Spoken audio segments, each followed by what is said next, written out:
ഇവിടെ ഇവിടെ ഇപ്പോൾ Shri John Brittas M P സവ്യസാചിയെ പറ്റി പറഞ്ഞു, പാമ്പുടിച്ചവൻ ഒരു അധ്യാപകൻ. ഇതല്ലല്ലോ, ഇത് രാജ്യം തിരഞ്ഞെടുത്ത രാജ്യത്തിന്റെ പ്രതിപക്ഷ നേതാവാണല്ലോ. അദ്ദേഹത്തിന്റെ വാക്കുകൾക്ക് വിലയുണ്ടാവണമല്ലോ ഒരു ജനാധിപത്യ രാഷ്ട്രത്തിൽ. ആ പ്രതിപക്ഷ നേതാവ് പറയുകയാണ്, എനിക്ക് ഡിജിറ്റൽ രേഖകൾ തന്നാൽ നരേന്ദ്രമോദി വീണ്ടും അധികാരത്തിലേക്ക് എത്തിയത് ഈ നാണംകെട്ട ഈ നെറുകെട്ട പണിയിലൂടെയാണെന്ന് ഞാൻ തെളിയിച്ചു തരാം, 15 മിനിറ്റ് കിട്ടിയാൽ മതി എന്ന് ആ രാജ്യത്തിന്റെ പ്രതിപക്ഷ നേതാവ് പറയുകയാണ്. ഇലക്ഷൻ കമ്മീഷൻ ചെയ്യേണ്ടത് എന്താണ് ഓത്തെടുത്തു വാ അല്ലെങ്കിൽ രേഖ കൊണ്ടുവാ എന്ന് പറയുന്നതിന് പകരം ഇന്നാപിടി രേഖ നീ ധൈര്യോടെ തെളിയിക്കടോ എന്നല്ലേ പറയേണ്ടത്. അതിന് തയ്യാറാവാത്ത ഈ മൗനം എന്തിനാണ്? T P Jayendran. ഹാഷ്മിയുടെ ഇൻട്രോ കേട്ടപ്പോൾ എനിക്ക് ഹരിയാനയിലെ തെരഞ്ഞെടുപ്പാണ് ഓർമ്മ വന്നത്. അന്ന് രാവിലെ ഇന്ന് ബഹുമാനപ്പെട്ട എം പി പറഞ്ഞ ചില പദങ്ങളുടെ സമാനമായ പദങ്ങളായിരുന്നു താങ്കൾ പ്രയോഗിച്ചത്, അടപടലം ഡേഷ് എന്നൊക്കെ പറഞ്ഞുകൊണ്ട്. ഏതായാലും അതിനെ അനുസ്മരിപ്പിക്കുന്ന ഇതിന് എത്ര ദിവസം ആയുസ് ഉണ്ടാകുമെന്ന് ഹാഷ്മി നമുക്ക് കാത്തിരുന്ന് കാണാം. ഇനി താങ്കൾ ചോദിച്ച ചോദ്യം, താങ്കൾ എം പി എന്തോ ഒരു വലിയ കാര്യം പറഞ്ഞതായിട്ടാണ് താങ്കൾ പറയുന്നത്. അദ്ദേഹം എന്തോ ഒരു ഒഴക്കയുടെ മൂടോ എന്തൊക്കെയോ പറയുന്നത് കേട്ടു. ഏതായാലും അതൊന്നും താങ്കൾ ഇടപെട്ടിട്ടില്ല, എനിക്ക് സന്തോഷം. ആ ഒരു മര്യാദ എന്നോടും ഉണ്ടാകും, ഞാൻ അത്തരം അതൊന്നും പ്രയോഗിക്കുകയില്ല.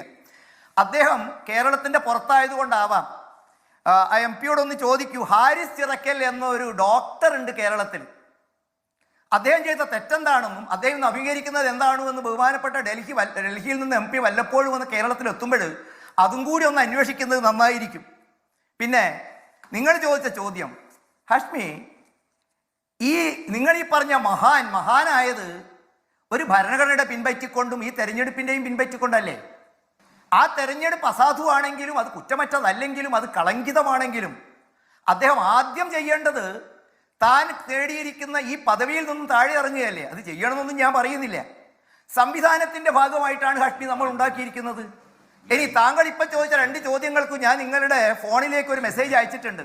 ഇലക്ഷൻ കമ്മീഷൻ ആധികാരികമായിട്ട് താങ്കൾ ഈ പറഞ്ഞതിന് ഉത്തരം താങ്കളത് നോക്കിയാൽ അതിൽ കാണുമെന്ന് ഞാൻ വിചാരിക്കുന്നു. ഇനി ഞാൻ ഹാഷ്മിയോട് തിരിച്ചു കുറെ ചോദ്യങ്ങൾ, എന്റെ സംശയം ചോദിക്കട്ടെ. താങ്കൾ അയച്ചത് ഈ പറയുന്ന രീതിയിൽ വാതിൽ തുറന്നിട്ട് രേഖകൾക്ക് വേണ്ടി വെയിറ്റ് ചെയ്യുക എന്നുള്ളതാണ് അല്ലേ? വാതിൽ തുറന്നിട്ട് ഈ ടൺ കണക്കിന് രേഖകളുമായി രാഹുൽ ഗാന്ധി ലോറി പിടിച്ചു വരുന്ന വെയിറ്റ് ചെയ്യുകയാണ് ഈസി. അങ്ങനെയാണ് താങ്കൾ അയച്ചെന്ന രേഖ. എന്റെ ചോദ്യം അതല്ല. എന്റെ ചോദ്യം 15 മിനിറ്റിൽ നരേന്ദ്രമോദി വീണ്ടും അധികാരത്തിലേക്ക് എത്തിയത് ഈ കള്ളവോട്ട് വാങ്ങിയാണ് എന്ന് ഞാൻ തെളിയിച്ചു തരാമെന്ന് പറയുന്നത് ആരാ? ആധികാരിക പറഞ്ഞ രാജ്യത്തിന്റെ പ്രതിപക്ഷ നേതാവാണ്. ഈസി ചെയ്യേണ്ടത് എന്താണ്? ഇന്നാവിടെ ഡീറ്റെയിൽ ഡേറ്റ നീ ധൈര്യം കൊണ്ട് തെളിയിക്ക് എന്ന് പറഞ്ഞാൽ അങ്ങനല്ല എന്ന് തെളിയിച്ചാൽ അതിന്റെ ക്രെഡിറ്റ് ആർക്കാ? ഈസിക്കല്ലേ? അത് നാണക്കേടാർക്കാ? രാഹുൽ ഗാന്ധിക്കല്ലേ? പിടിച്ചകത്തിട്ടൂടെ വ്യാജം പറഞ്ഞതിന്?